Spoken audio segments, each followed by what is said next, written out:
The Flowers of Edinburgh.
That's a tune that if you're in a session, if you start to play that, most people will join in. Perhaps not quite as quickly, you can play it slightly slower, but certainly the majority of musicians in a traditional fiddle session will probably know that tune. So this video is a slow playthrough now, and then I'll just try and point out one or two things either at the end or as we go along. So here's the tune itself, nice and slowly now.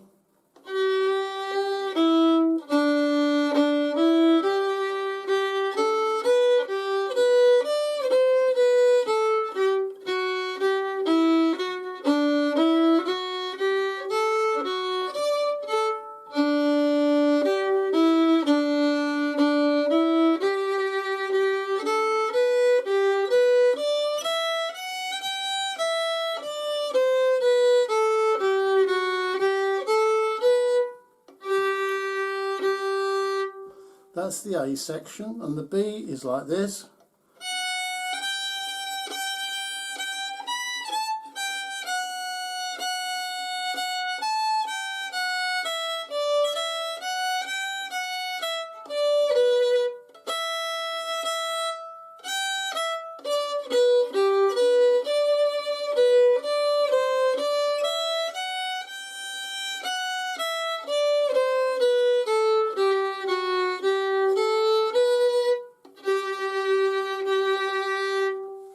So that's the two halves of the tune.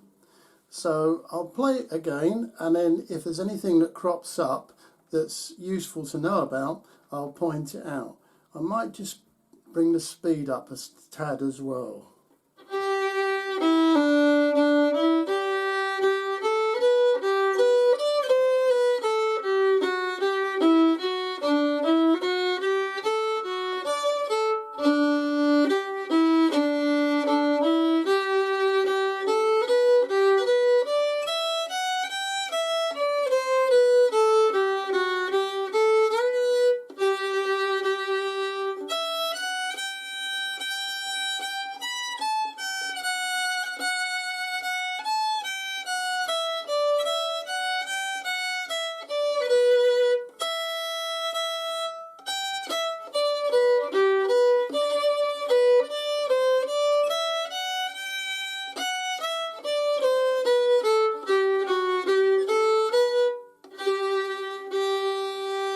Nothing too tricky really.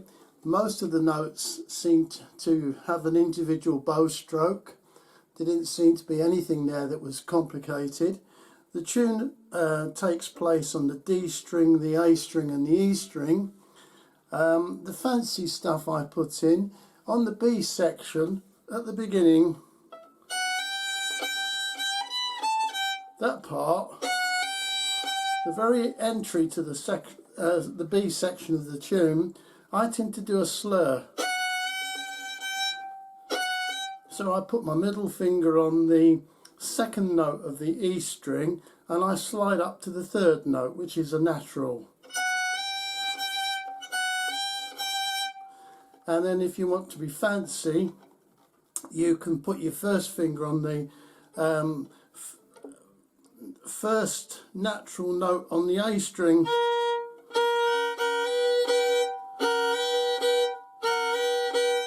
Not sure if I described that correctly.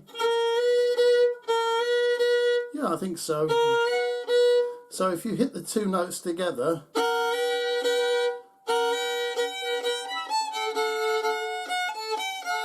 you get that effect. So all I'm doing there is double stopping. I'm using my first finger on the first note of the A string and my middle finger on the second note of the E string, and I'm just sliding up.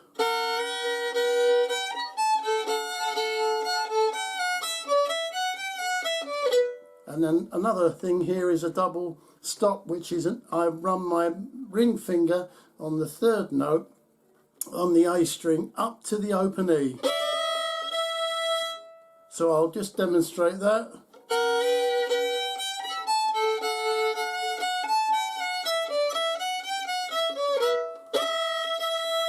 There we go. And then it finishes.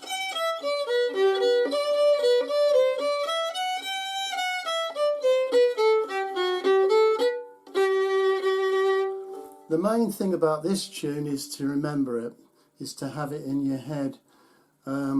It's one of those tunes that you can't really play this by looking at the musical notation for too long, excuse me. You have to have the tune in your head. So it takes a bit of getting used to. It takes quite a few plays before you remember the tune, because there are a lot of notes, particularly in the A section.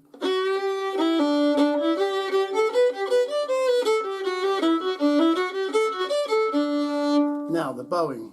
Did you notice I was playing? That's the pulse, that's the beat, the rhythm of this tune.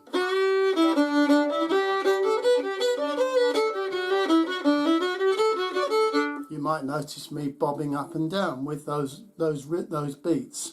In fact, the camera might be shaking slightly.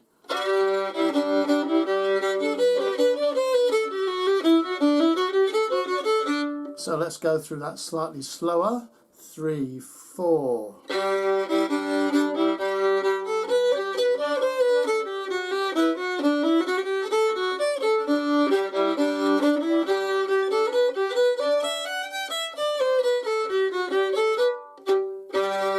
And of course I do ring out the open G string.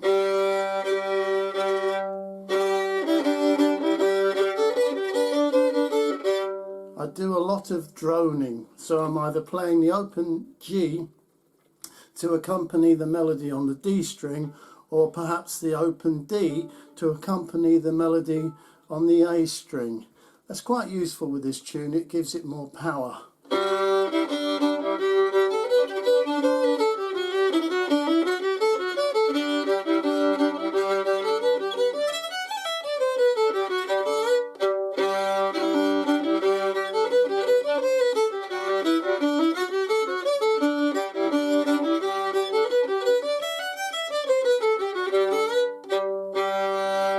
So there we go, there's a few pointers to this tune.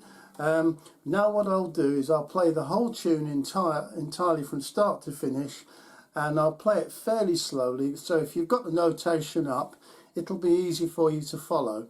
Now, the more times you play it, the more you will get used to the tune, and then you will start to remember it without thinking about it, and you'll be able to play it without giving it a second thought. And of course you'll then be able to add your own ideas on ornamentation rather. So you might want to put slides. I like to do that right at the very beginning. That's on the D string, and I just run up to that third note with my ring finger whilst ringing on the G string, playing the G string as a drone.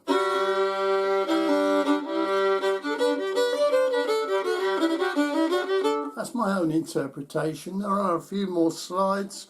I notice I do put a couple of grace notes into this tune, but not too many. It doesn't require them.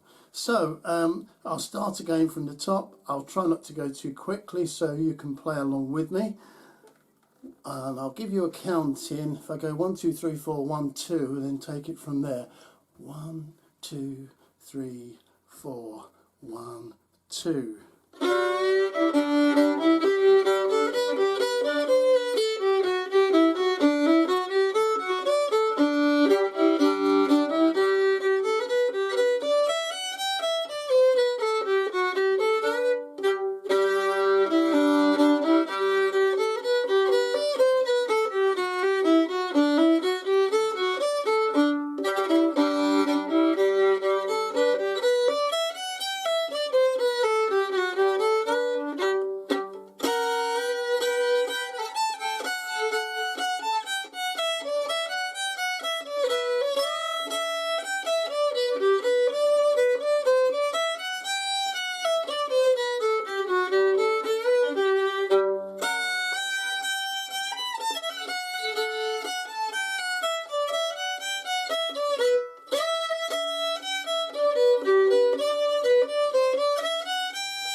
Okay, that's the Flowers of Edinburgh. Thank you for watching. See you again soon. Bye bye now.